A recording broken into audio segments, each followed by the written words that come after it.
Esperamos mesmo um momento de paz, de alegria nos nossos corações, porque estamos aqui, juntos, em nome da doutrina espírita, do Evangelho do Cristo.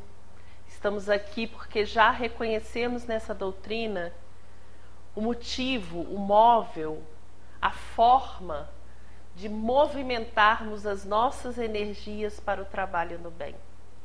E esse trabalho muitas vezes não é somente na casa espírita.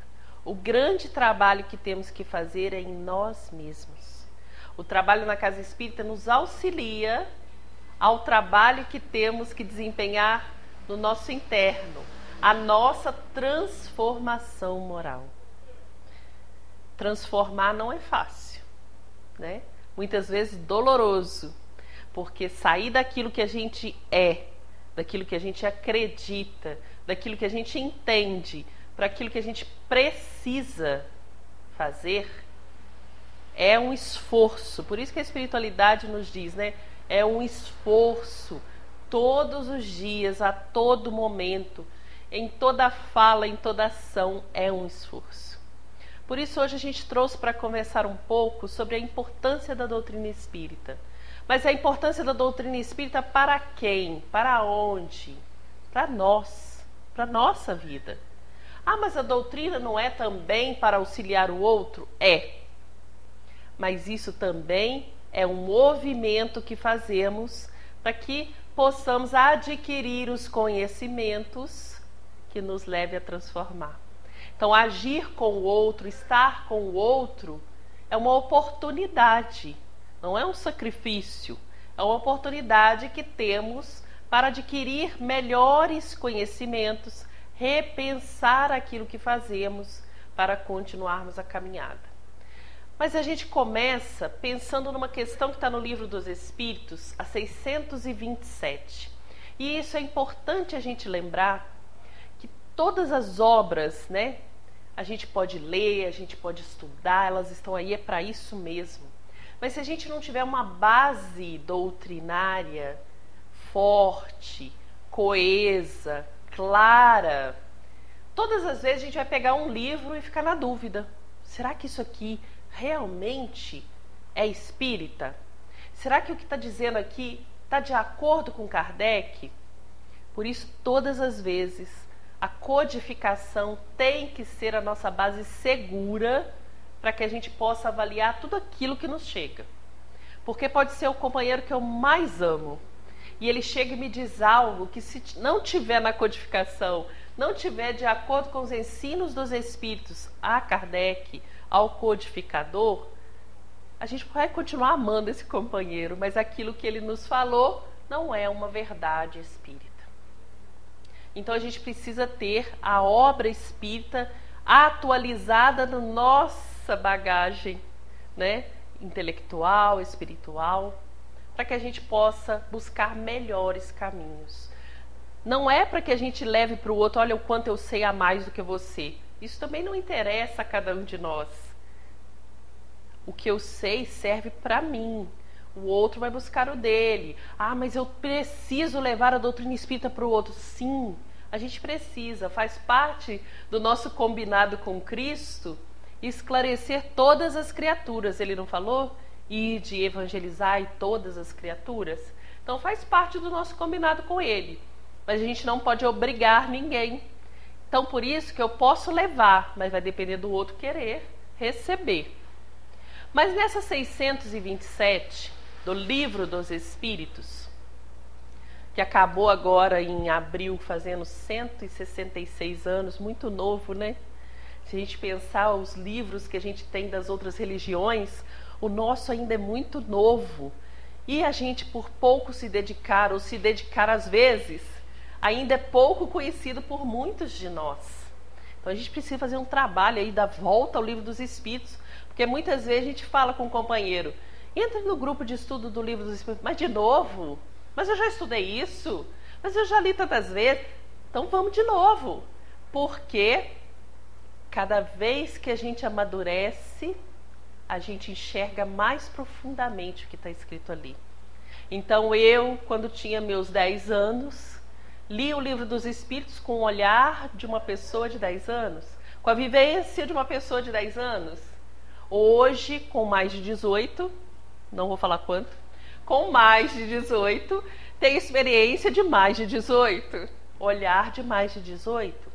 Quando eu estiver lá já com meus 30, quando eu estiver com os meus 30, mais amadurecida, vou ter outro olhar sobre a obra. Mas muitos perguntam pra gente, por que você é espírita? Por que a doutrina espírita? Por que o Evangelho segundo o Espiritismo? Não podia ser só o Evangelho? E aí vem essa questão 627 do Livro dos Espíritos falar pra gente assim. Kardec pergunta à espiritualidade, tendo Jesus trazido todas as coisas, todos os ensinos, precisava mesmo do ensino dos Espíritos? Para que isso? Por que não podia ficar só com a Bíblia? Não estava bom? Jesus, nosso guia e modelo. Ele é nosso guia e modelo. Trouxe tudo o que sabia do Pai, porque ele falou isso. Tudo que ouvi do meu Pai, eu te trouxe. Então, para quê? A espiritualidade teve que vir e trazer tudo de novo. Aí a gente lembra lá do Evangelho de João, quando Jesus mesmo diz, pedirei ao Pai outro paracleto, outro consolador, outro que vai lembrar tudo o que eu disse e ensinar muito mais. Ah, então Jesus não ensinou tudo? E agora? Fico com Kardec ou com Jesus? Jesus ensinou tudo. Só que ele ensinou de acordo com o que a gente conseguia aprender naquela época. Naquela época ele precisou usar a videira, a ovelha, a dona de casa que mexia com fermento, o pescador. Hoje, se a gente virar para alguém e falar assim, é como o fermento, que você pega uma parte, mistura com água e a farinha, e aí dobra, triplica, e você divide, e aí, né? Alguém vai falar, o que ele está falando mesmo? Porque hoje a gente passa na padaria e compra pão, né? A gente nem lembra que o fermento tem essa qualidade. Talvez, lá da minha avó, que existia aquele pão, lembram? Não sei quem lembra aí. Se não lembra, vai no Google. Eu fui no Google procurar, né? Porque eu não lembro disso.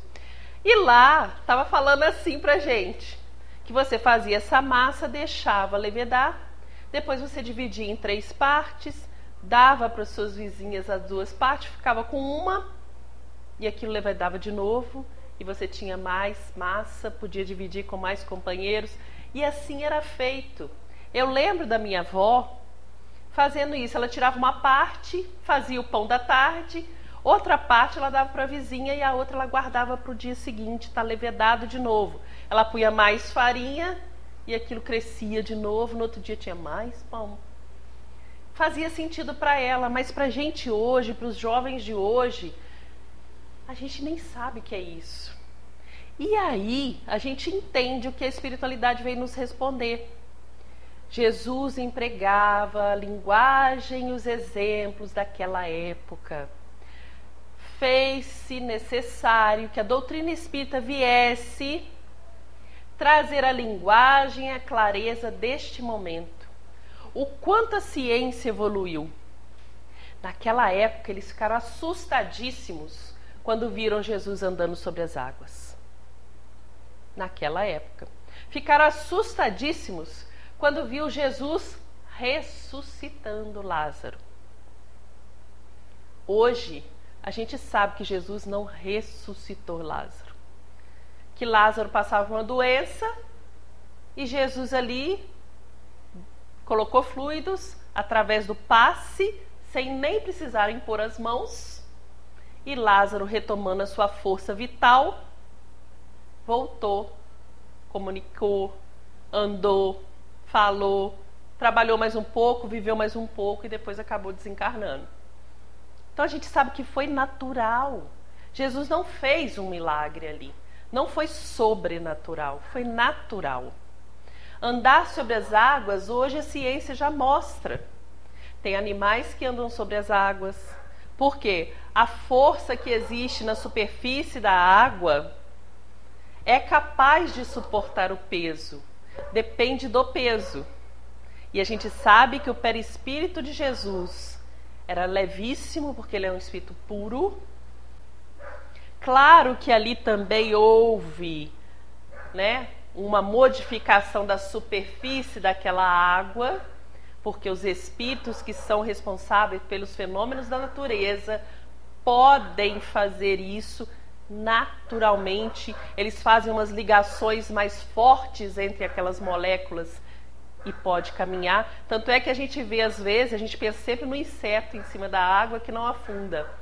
Mas se vocês colocarem em câmera lenta os patinhos, tem alguns que andam sobre as águas. Eles vão rápido, então a força que existe ali não se rompe. E eles conseguem caminhar.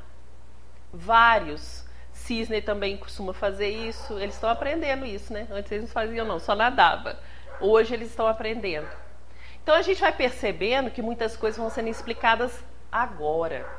Através da evolução do nosso pensamento, da evolução da ciência, da evolução da filosofia. Só que lá atrás não era assim. Lá atrás não era assim no conhecimento de Jesus, então ele precisava esperar que a gente amadurecesse um pouco mais. O que acontece na doutrina espírita é a mesma sequência que aconteceu lá atrás. A doutrina espírita vem à Terra em um momento onde o homem, nós estávamos ali em plena revolução industrial. O homem, cansado de ser sobrecarregado pela religião, ele tentava se afastar desse conceito que a religião trazia, de um Deus punitivo, um Deus que escolhia alguns para serem felizes e perfeitos, e os outros eram levados sempre ao inferno. E essa religião que existia dizia para mim assim: olha, se você acertar tudo, você vai para o céu. Olha que maravilha. E lá vai ser ótimo, e lá vão ter músicas que você gosta, lá vão ter as pessoas que você ama, lá vai ser um lugar perfeito para você. Então acerta tudo para você ir para o céu. Mas se você errar uma, duas vezes, se errar meia vez, já não tem jeito. Lá não é um lugar para você. Lá é um lugar de espíritos perfeitos, anjos, aqueles que estão puros. Se você errou meia vez, você não está puro. Então o seu lugar é no inferno. E aí você pensava assim: poxa, eu estou aqui num planeta de provas e expiações, mesmo sem ter consciência disso naquela época. Eu estou aqui num planeta onde todo mundo erra. Eu erro também. Porque quem pode levantar a mão e falar que não errou e não errou hoje, né? Nós erramos às vezes num pensamento, porque às vezes a gente pensa só na ação. Mas um pensar malicioso, de julgamento, ou numa ação, ou numa fala, ou num olhar, a gente sempre erra, porque a gente está em crescimento, a gente está em evolução. E esse errar é princípio de acerto, porque se a gente já se incomoda com o erro que a gente comete, é porque a gente já está procurando acertar. Mas se a gente sempre erra, ou lá de vez em quando erra, vamos amenizar. Se a gente lá de vez em quando erra, então a gente já não está totalmente puro, já errou. E a religião daquela época me dizia: se você errou meia vez, você vai para o inferno. Automaticamente eles me ensinavam o quê? Se você errou, já vai para o inferno, e lá é sofrimento, lá não tem a música que você gosta, lá não é um clima ameno, lá não tem as pessoas que você gosta. Se você já vai para esse lugar que é sofrimento, então erra por 1000. Se errou por meio, erra por 1000. E aí, vamos ser felizes agora, né? Aqui e agora. Vamos aproveitar tudo que a vida tem para nos dar, porque depois a gente vai sofrer mesmo. Então vamos ser felizes, vamos fazer o que a gente quer, vamos fazer da forma que a gente quer. Não era isso que ficava na nossa cabeça? Se eu já estou errado, já estou condenado, então que seja por muito. E era assim que aquelas pessoas pensavam. E com esse avanço da evolução industrial, essa pessoa que já queria ser feliz aqui e agora, tem no seu contexto social e econômico uma sociedade que me diz que a felicidade está nos bens materiais. A Revolução Industrial era justamente muitas fábricas produzindo bens e mais bens e mais bens, que eu quero muito, porque ali está a minha felicidade do aqui e agora. Então, saiu uma coisa hoje, eu quero. Ah, mas amanhã saiu outra, eu quero também, porque a minha felicidade então está naquela. Porque as coisas materiais são perecíveis, passam muito rápido. E a gente busca, e aquilo passa. Então, essa sociedade, querendo no bem material a felicidade, de viver bem, de ter a melhor casa, o melhor carro, as melhores roupas. E aí a gente pergunta, será que a gente está muito diferente? Por que a gente está voltando nisso, né? Por que a gente precisa tanto voltar naquilo que nos faz sofrer? É porque a gente ainda não entende o que é a verdadeira felicidade. Mas aquele povo que estava lá, que não tem nada a ver com a gente, lá na época de Kardec, né? É doce ilusão, né? Porque muitos deviam estar lá encarnados. Aquelas pessoas, percebendo que a felicidade estava no bem material e no adquirir, começa a cair em algo que a espiritualidade nos diz que é o nosso grande erro, o materialismo. O que é pior? E isso foi perguntado. Aquele que não diz não acreditar em Deus ou aquele que é materialista? E a resposta é o materialista. Mas que isso? Não acreditar em Deus não é ruim? Aquele que diz não acreditar em Deus ainda tem uma questão a ser levantada. Ele diz que não acredita no Deus punitivo. Ele diz que não acredita no Deus que escolhe. No Deus que diz que alguém tem que nascer com uma deficiência e o outro não precisa. Alguém que pecou muito e agora está sofrendo para pagar. É esse Deus que ele não concorda. Tanto é que a gente fala assim, se você não acredita em Deus, em que você acredita? Ah, numa forma de energia. Ou então coloca qualquer nome no Big Bang. A gente não está dizendo que o Big Bang não existiu, mas se ele existiu também foi com o consentimento de Deus. Não é assim? Não é ele que organiza tudo? Então, não acreditar em Deus é falar, eu não acredito nesse Deus que a religião está me trazendo. Eu acredito em outras formas de Deus. Tanto é que alguns colocam, eu acredito em Deus na natureza. Porque olha que perfeição. Só o homem que está errado. Não é assim? A gente não ouve essas frases de vez em quando? Mas o materialista é aquele que não acredita nem no outro. É aquele que não respeita nem o outro ser humano. É aquele que acha que ele tem o poder sobre o outro, o domínio sobre o outro, porque ele precisa ser feliz aqui e agora, e o outro pode ser um empecilho para a felicidade dele. Então ele começa a ser autoritário, egoísta. Egoísta é quando você coloca o seu ego acima de tudo. Ah, mas o outro está sofrendo, o problema é dele, eu estou feliz.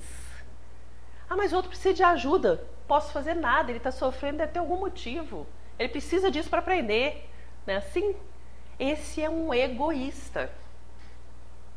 Porque ele está à frente, ele que quer, ele que pode, ele que consegue. Então o materialismo nos leva ao egoísmo, que é a chaga da sociedade. É aquele que não me permite ver o outro como irmão, como filho do mesmo pai, com direitos e deveres como eu. Eu acho que ele não merece nada e eu mereço tudo. Então, se eu fico doente, eu falo, por que eu? Por que não o meu vizinho? Ele é muito pior do que eu. Ele que merece, né? Eu não admito nunca que eu estou em reajuste. Então esse ser humano estava ali, na França, naquele momento. Por isso a gente vê o aumento da barbárie, aumento da violência, do descaso com as questões sociais, com a injustiça, né, que é a não justiça. Então tudo era assim, ah, você é meu amigo? Então para você tudo.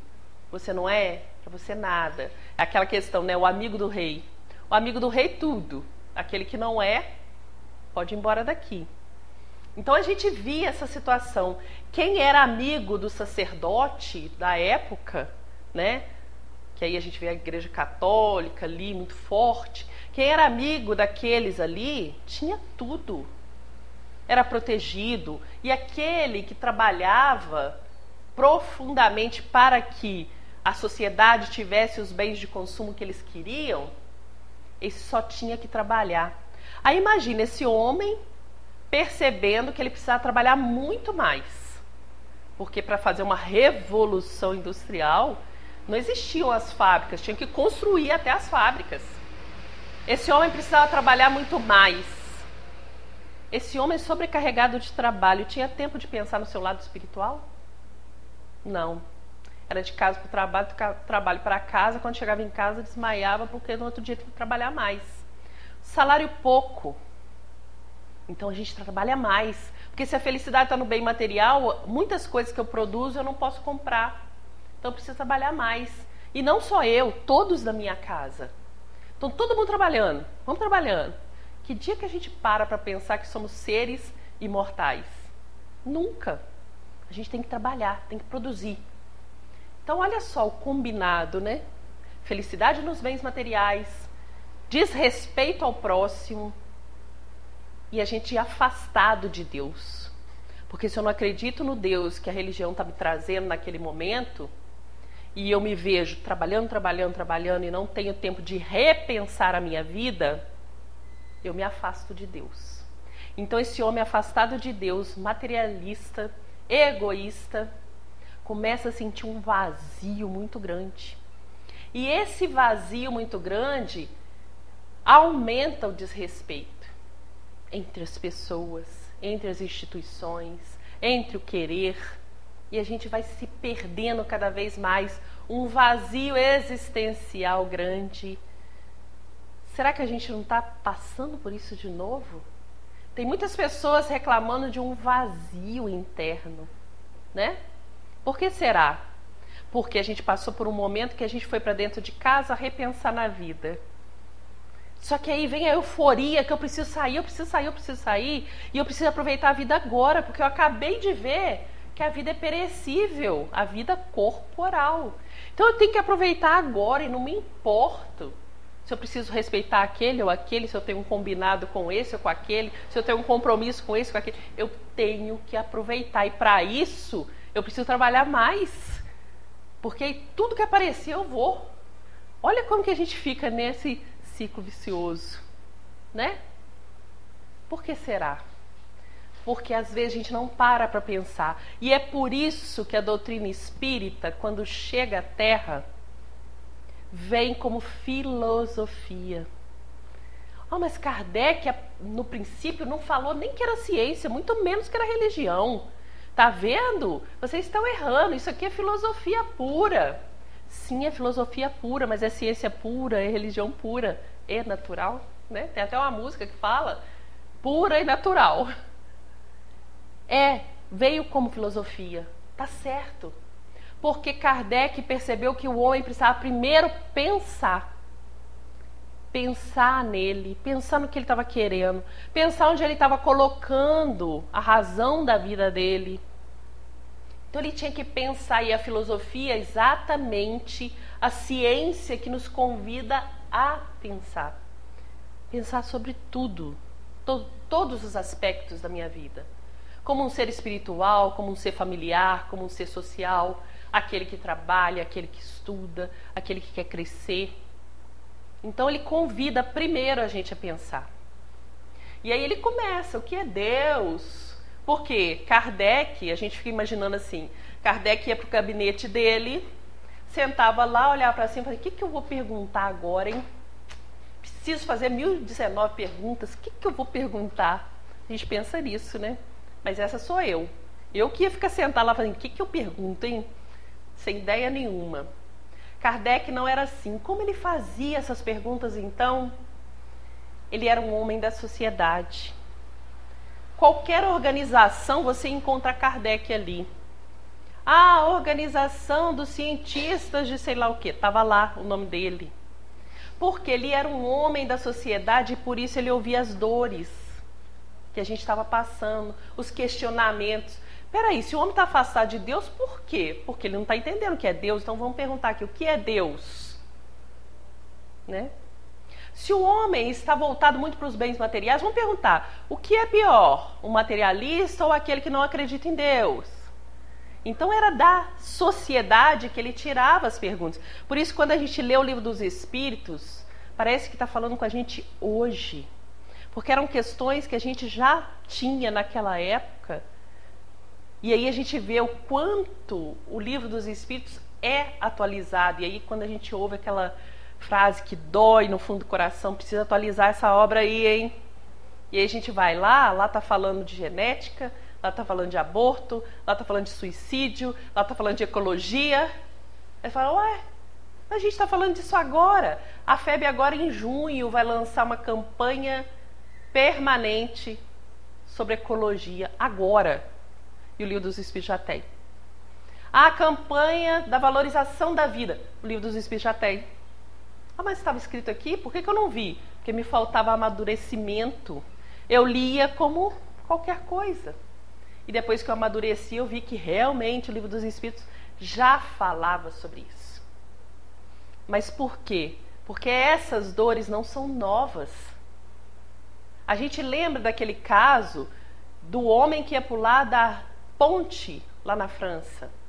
E ele acha um Livro dos Espíritos, lê, desiste, escreve a Kardec, está lá na Revista Espírita, o quanto aquele livro salvou a vida dele. Ou seja, aquele homem ia cometer um suicídio.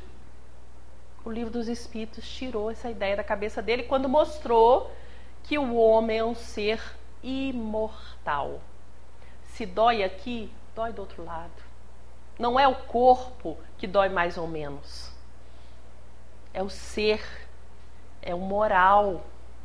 Então esse homem que estava lá, de repente recebe essa obra.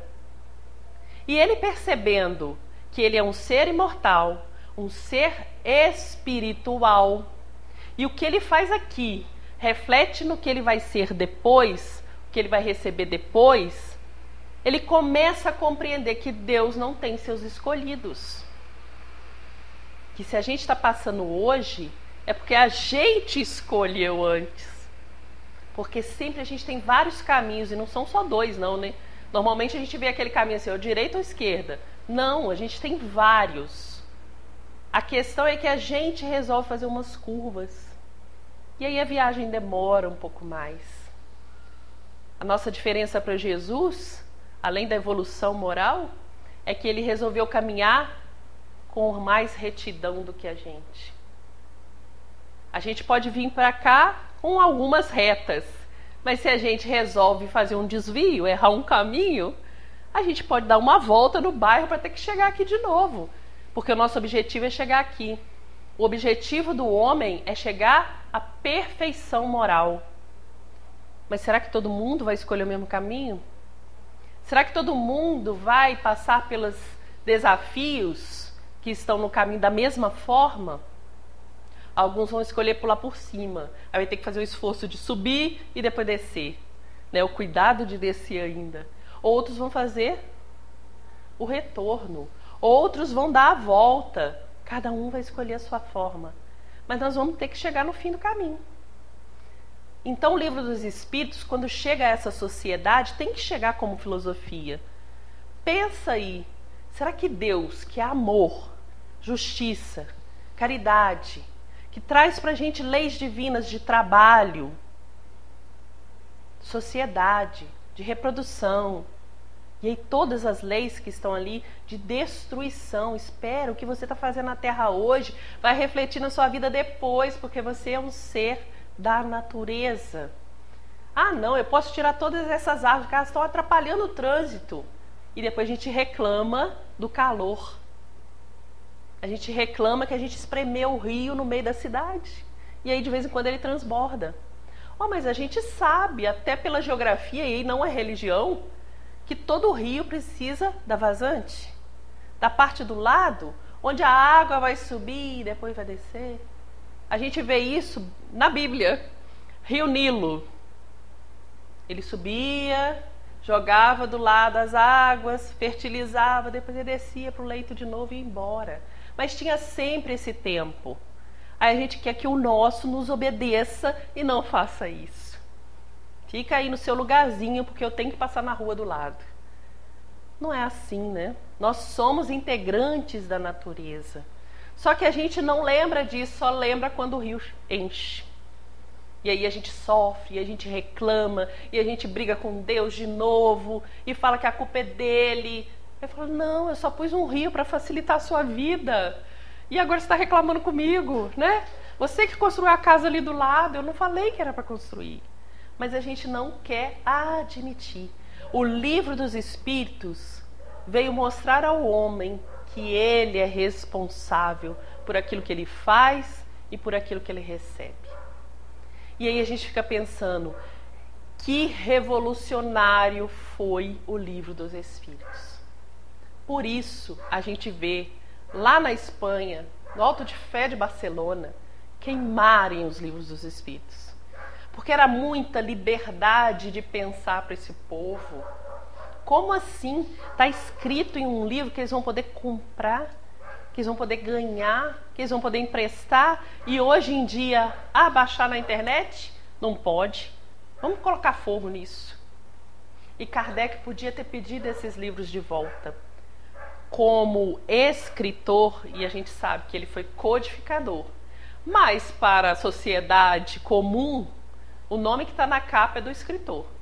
Como escritor, ele tinha o direito de pedir ao governo da Espanha para mandar os livros de volta. E aí ele tem esse ímpeto, vou pedir. E aí o Espírito da Verdade diz para ele, não faça isso. Deixe que queimem. Fala, como assim? São muitos livros. Quantas pessoas podiam estar lendo esses livros e eles vão queimar?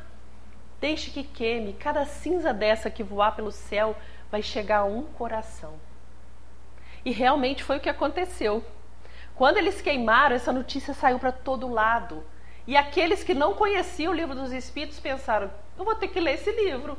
Se mandaram até queimar, tem alguma coisa lá que me interessa. Curiosidade humana, né?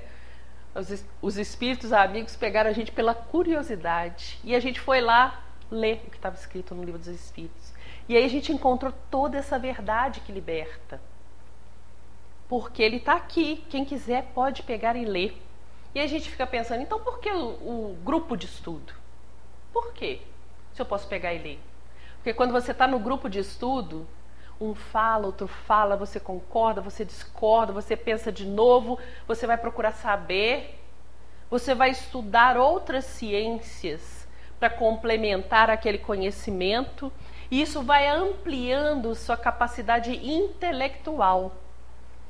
E aí, o livro dos Espíritos vem falar pra gente que, lá na 780, vem falar pra gente que, primeiro, o homem adquire a capacidade intelectual. Mas como assim? Se o importante é o moral? Porque quando ele vai conhecendo mais, amadurecendo o seu conhecimento, ele vai podendo escolher melhor o que é bom e o que é ruim. Separar o bem do mal. Por isso que o amadurecimento intelectual tem que vir na frente. Para a gente não cair no fanatismo, ou no acreditar pelo acreditar, ou acreditar porque o outro falou. Peraí, deixa eu ver, ele falou, deixa eu estudar. Ih, tem escrito isso aqui, não. Tá errado então. Então não é, isso aí pode ser qualquer coisa, mas não é da doutrina espírita. Tá sim, deixa eu ver aqui. Mas eu entendi desse jeito, então eu vou lá conversar com ele de novo, para ele me explicar, para eu poder falar o que eu entendi. E assim a gente vai crescendo intelectualmente. Quando a gente consegue discernir melhor o que é bom do que é ruim, automaticamente a gente tende a escolher o caminho do bem. Porque ninguém acorda de manhã falando, oba, mais um dia para eu errar bastante, eu vou errar nisso, naquilo. Todo mundo acorda e fala, oba, mais um dia para eu tentar acertar nisso, naquilo. Ninguém faz uma prece falando, Jesus, me ajuda a errar. Não, a gente quer acertar, não é? A gente quer acertar sempre. O errar, às vezes, é consequência de uma má escolha. Então, quando a gente consegue discernir melhor o que é bem do que é mal, a gente tende a escolher melhor os caminhos, a acertar mais. E nesse acerto, a gente evolui moralmente. Evoluir moralmente é acertar cada vez mais. Então, entenderam por que a gente precisa do intelecto primeiro para depois evoluir moralmente? Entenderam por que Kardec fala que primeiro era filosofia? Depois ele fala que era ciência? Vocês já pensaram? Já pensamos. Agora vamos entender o que acontece? Vamos, aí a gente vai entender. E agora, você quer escolher o quê? Ah, então agora o espiritismo também é religião. Ah, entendi. Então por isso que ele falou primeiro filosofia, depois ciência e depois religião? Sim. Ele vai colocar um texto realmente que o espiritismo é religião em um discurso que ele faz, está lá na Revista Espírita, que ele faz no Dia dos Mortos. Ele vai falar, espiritismo é religião.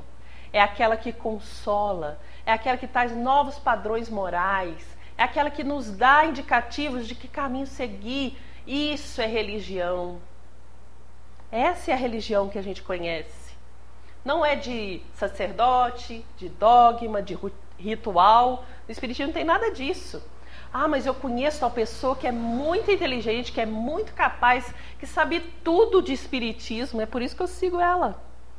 E aí vem Herculano Pires falando, não existe professor de espiritismo. Todos nós somos aprendizes. Nós sabemos uma parcela e olhe lá. Alguns já caminharam mais já.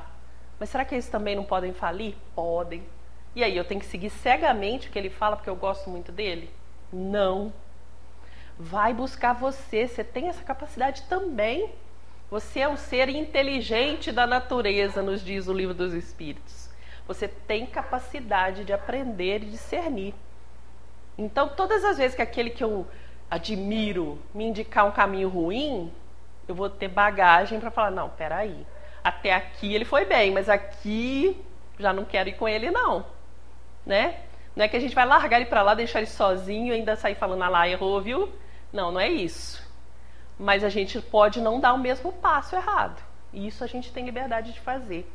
E aí a gente fica pensando, poxa, então agora estou animado. Vou lá adquirir esse conhecimento, porque imagina o trabalho de Kardec para trazer tudo isso para a gente. Então os espíritos para poder nos indicar os melhores caminhos.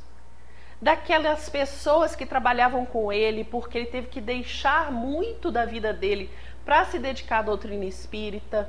E às vezes a gente não quer deixar 1 hora do nosso lazer para fazer um evangelho no lar.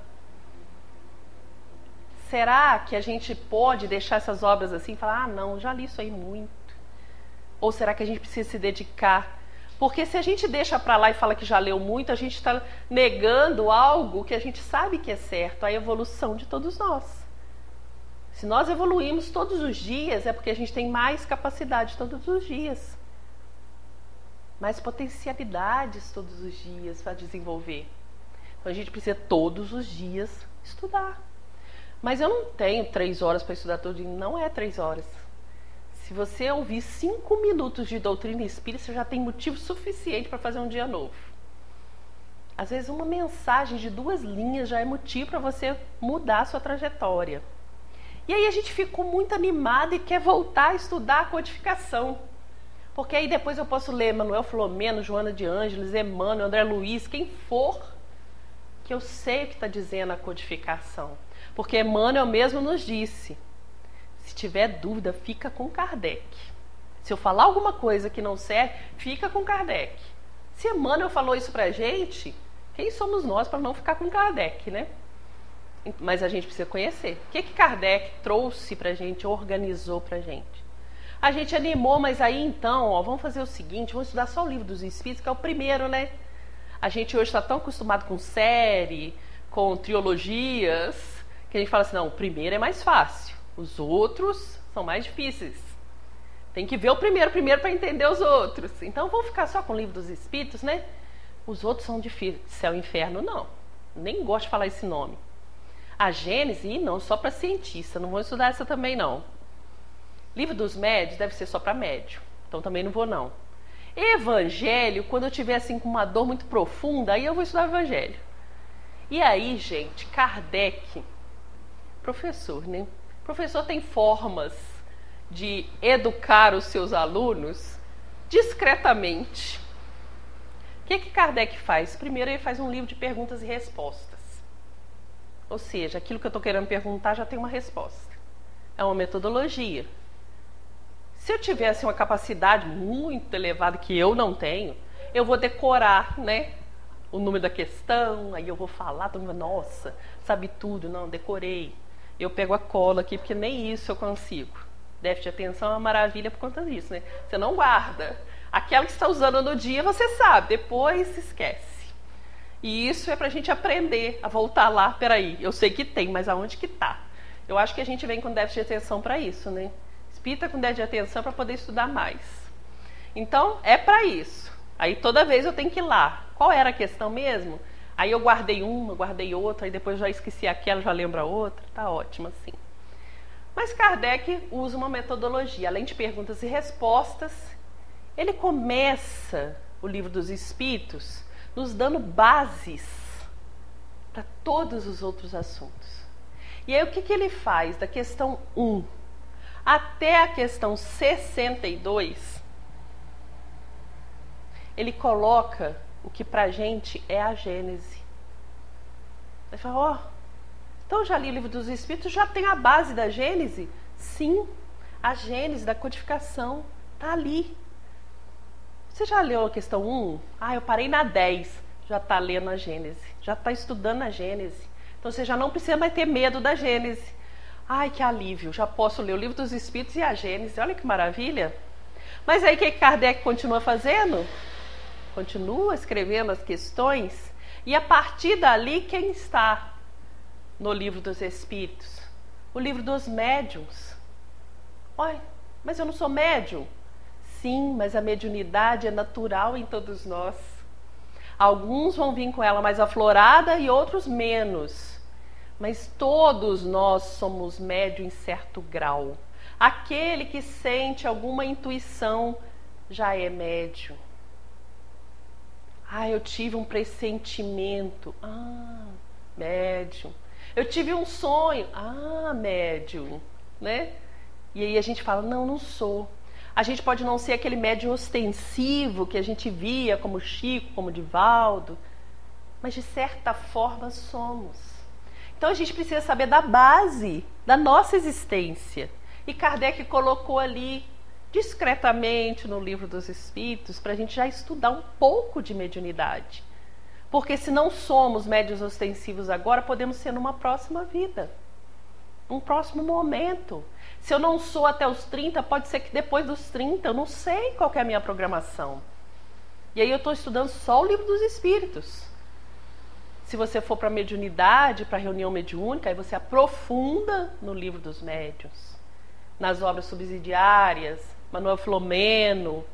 A gente vai estudar mais, mas ali já tem uma base para você se conhecer. Tá, que ótimo!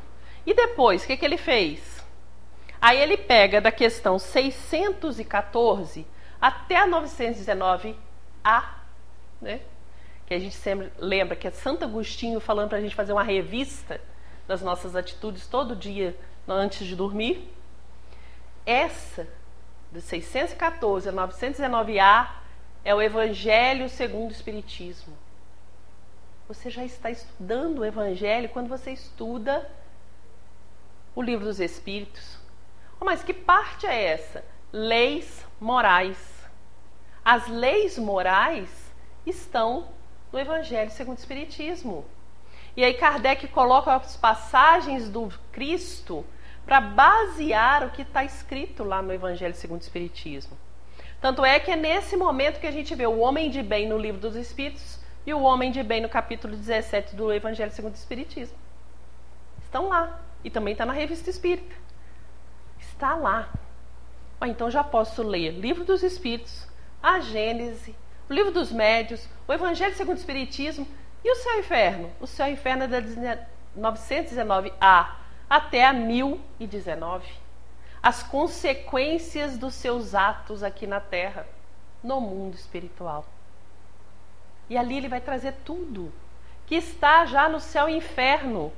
Só que no céu e inferno ele dá exemplos de espíritos errantes, que estão no mundo espiritual, errante, que está no mundo espiritual, que tiveram más ações na Terra ou nos planetas que encarnaram e as consequências disso na vida deles. Então ele traz vários exemplos de vários espíritos e suas ações, aprofundando tudo isso. Então agora a gente está liberado para ler toda a codificação, todos os 5 livros. Ah, então tá ótimo, mas Revista Espírita não, né? Revista Espírita também. Sabe por quê? A Revista Espírita era um palanque vivo de conversas. Na época não tinha os grupos de estudo como nós temos, que a gente fala, ouve, né? Tinha que escrever, esperar a resposta, escrever, esperar a resposta. Kardec dava opinião, o outro dava opinião. Tá tudo na Revista Espírita. Muito daqueles estudos estão na codificação. Ou seja, a gente tem 5 livros da codificação, mais 12 volumes da Revista Espírita, além do que é o Espiritismo e Viagem Espírita de 1862. Tudo à nossa disposição. Tudo para a gente adquirir essa bagagem intelectual que vai nos levar à transformação moral.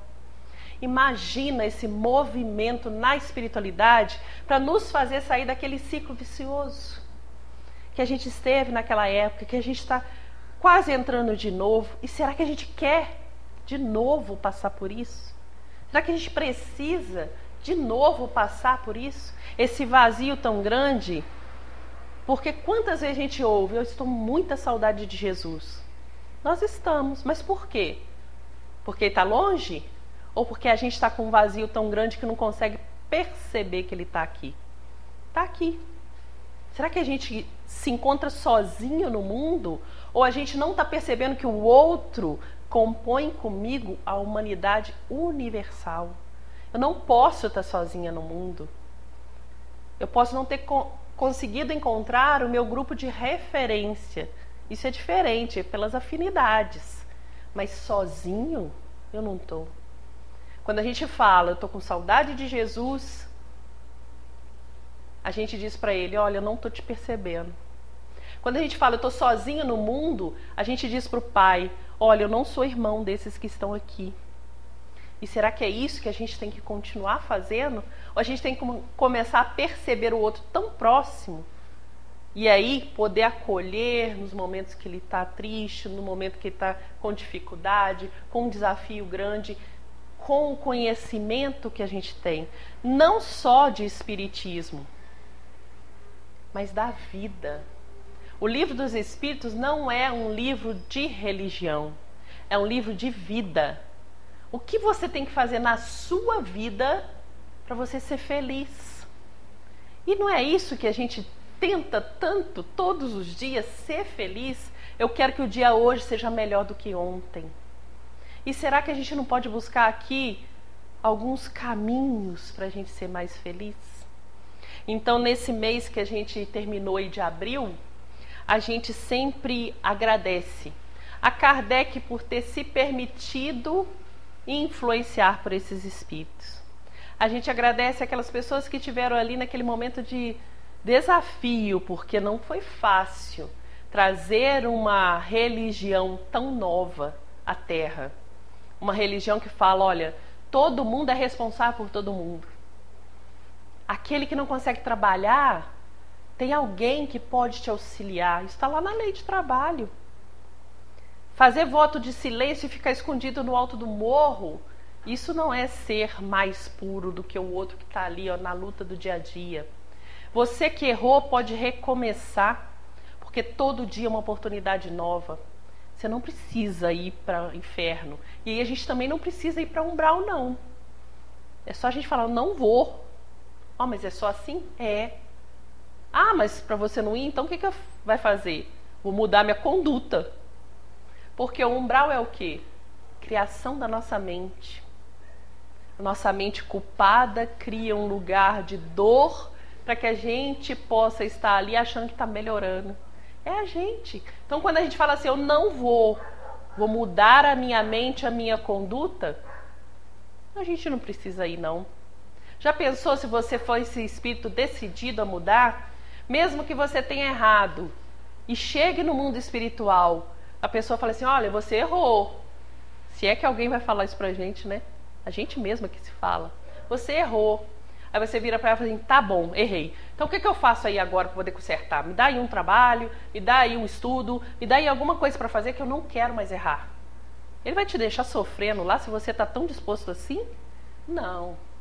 Então quando a gente tem o livro dos Espíritos, a codificação na mão, é um livro da vida. É a transformação de todos nós. E a nossa transformação vai ser sempre exemplo para aquele que está nos olhando. Se você quer mudar o mundo, começa por você. O outro está te olhando e falando assim, olha, até que está melhorzinho, até que ele melhorou um pouquinho. O que será que ele anda fazendo? E aí a gente percebe que ele vai também buscar o mesmo caminho que você traçou. A mesma razão que você teve para modificar. Então, meus amigos, que a gente possa abraçar esse livro aí, que eu falo, é livro da vida, para que a gente possa ter argumentos para nós, não é para os outros não, para nós, para falar todos os dias, ó, hoje você tem que ser melhor, tá? Você já conhece um pouco mais. E aí a gente tenta. E mesmo assim, se falhar, vamos saber que estamos falhando cada vez menos, tentando acertar cada vez mais. Então agradeço muito a vocês a oportunidade de estar aqui, de trazer esses pensamentos que são meus. A gente divide, né? As dúvidas que são minhas. Porque quantas vezes nos chega e pergunta, por que você é espírita? E foi essa pergunta que me fez buscar, por que eu sou espírita? Sou espírita desde criança. Por quê? Né? Porque eu achei no espiritismo razão para minha modificação, para continuar, para querer melhorar sempre. Porque ela me trouxe verdade que muitas outras religiões eu não encontrei. Nem sei se vou encontrar um dia.